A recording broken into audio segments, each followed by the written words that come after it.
ये इसलिए होता है कि बहुत बार क्या होता है कि प्राइस जब रेंज बाउंड में होती है तो ऊपर लोगों के जो सेल किया है उनके स्टॉप लॉस ऊपर लगते हैं और नीचे से जिन्होंने बाय किया है उनके स्टॉप लॉस नीचे लगते हैं। लॉस अगर आपको लिमिट में करना है, सक्सेसफुल बनना है, तो आप कितने दिन दूसरों के ऊपर ट्रस्ट करोगे। आप टीवी पे बताया जाता है कभी कभी ये स्टॉक में अभी मोमेंटम होने वाला है, आप ना नोटिस करो, या कोई ना अर्निंग रिपोर्ट आ रही है तो आप क्या करना,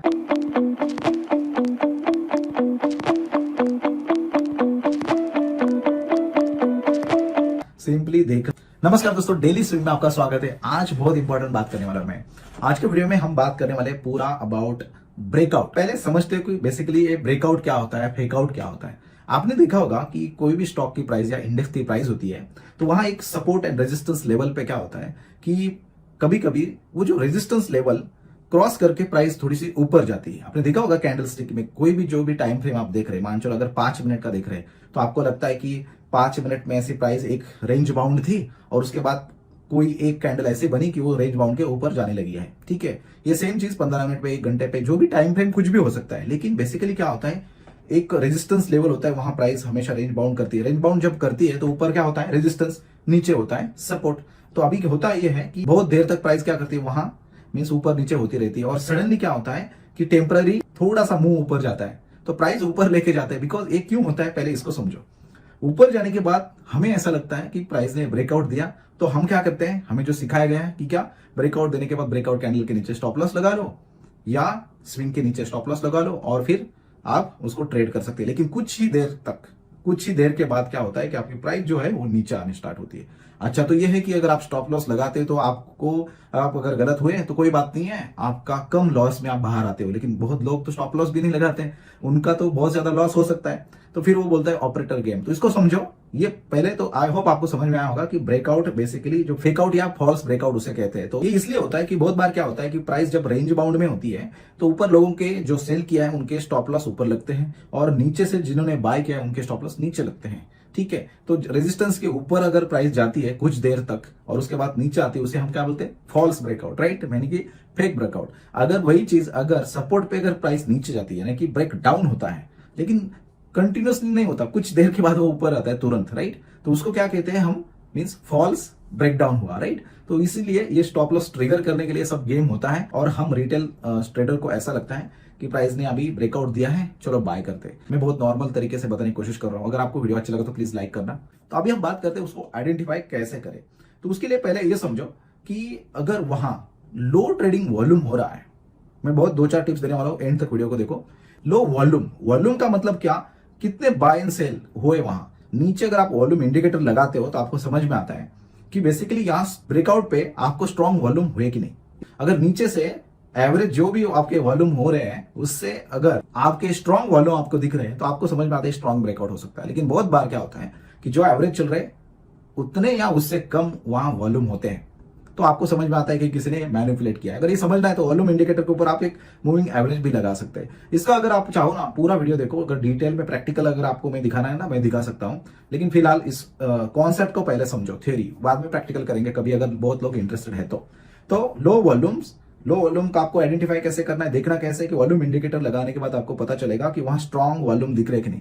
तो लो ट्रेडिंग वॉल्यूम में क्या होता है कि अगर ब्रेकआउट आपको लो वॉल्यूम पे होगा तो आपको समझ में आना चाहिए भाई ये फॉल्स ब्रेकआउट हो सकता है। तो एक रीजन आपको समझ में आया कि लो वॉल्यूम ट्रेडिंग, जब लो वॉल्यूम होते हैं तब आपको पता चलेगा अगर वॉल्यूम लो है तो भाई यहां एंट्री नहीं करना है। सिर्फ आपने प्राइस रेंज बाउंड के ऊपर अगर जाने स्टार्ट हुई तो एंट्री नहीं लेना है। तो ये पहला टिप है, राइट। तो दूसरा टिप ध्यान देकर सुनो, बहुत इंपॉर्टेंट है, और ये है कि आपका टाइम फ्रेम का प्रॉब्लम। मतलब क्या, आप अगर 5 मिनट टाइम फ्रेम के ऊपर देख रहे हैं या 15 मिनट टाइम फ्रेम के ऊपर देख रहे हैं कि आपका ब्रेकआउट हो रहा है, ठीक है, चलो आपने वॉल्यूम भी देखे, आपको लगा कि भाई स्ट्रॉन्ग वॉल्यूम आ रहे हैं, प्राइस ऊपर निकल चुकी है, तो अभी मुझे एंट्री लेनी चाहिए। लेकिन एंट्री लेने से पहले हमेशा ये देखना, हो सकता है कि 15 मिनट के टाइम फ्रेम पे आपका ब्रेकआउट हो रहा है, लेकिन अगर 1 घंटे का टाइम फ्रेम देखा तो आपको ऐसा लगेगा कि इससे पहले वहां से रिजेक्शन आया था, मतलब वहां रेजिस्टेंस है। कौन से टाइम फ्रेम पे, बड़े टाइम फ्रेम पे।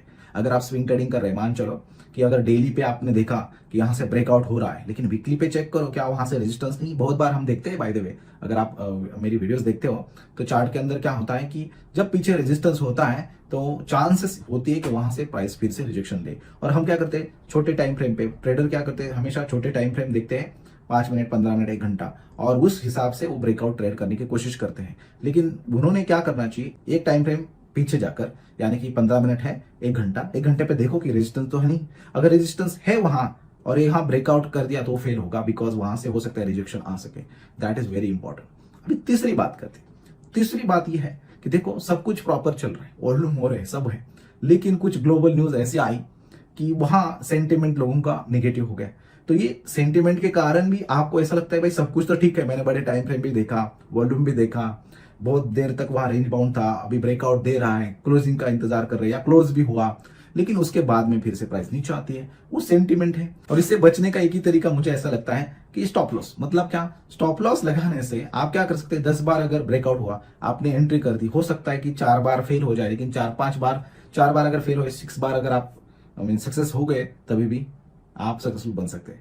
ऑफकोर्स आपका रिस्क मैनेजमेंट, ट्रेड मैनेजमेंट और जो भी आप पैसा लगाते हो, मनी मैनेजमेंट प्रॉपर है, तो आप ट्रेडिंग में सक्सेसफुल बन सकते हैं। और भी रीजन हो सकता है, मान चलो कभी कभी क्या होता है, स्टॉक इतना ऊपर जा चुका है कि लोगों ने बहुत भर भर के खरीदा है इसको। आप अगर आप आरएसआई यूज कर रहे हैं तो उसको बोलते हैं ना, ओवरबॉट हो चुका है। मतलब क्या कि अगर आप एक आरएसआई, रिलेटिव स्ट्रेंथ इंडेक्स, अगर एक इंडिकेटर है, अगर आप वो यूज करते, बहुत बार लोग ना, प्राइस एक्शन इज किंग, मैं मानता हूं, लेकिन जो इंडिकेटर ना, वो आपको थोड़ा सा सपोर्ट करते हैं। इंडिकेटर का मतलब क्या है, इंडिकेट करते हैं, तो आपने हमेशा यूज करना चाहिए। ऑफकोर्स प्राइस के हिसाब से ही आपने ट्रेड करना चाहिए, लेकिन इंडिकेटर जरूर आपको मींस हेल्प करेंगे। थोड़े लैगिंग होते हैं, लेकिन आपको इंडिकेट करते हैं भाईजान कि ये स्टॉक बहुत अभी ओवरबॉट हो चुका है, हो सकता है वहां से अभी लोगों में फियर पैदा हो जाए और वो लोग स्टॉक सेल करना स्टार्ट करें। तो हमेशा ओवरबॉट होने के कारण भी बहुत बार वहां से वो नीचे आता है। हो सकता है आपको ये नहीं पता कि कंपनी का अर्निंग रिपोर्ट आ रहे हैं और अर्निंग रिपोर्ट खराब आ रहे हैं और उसके कारण तुरंत लोगों ने सेल करना स्टार्ट किया।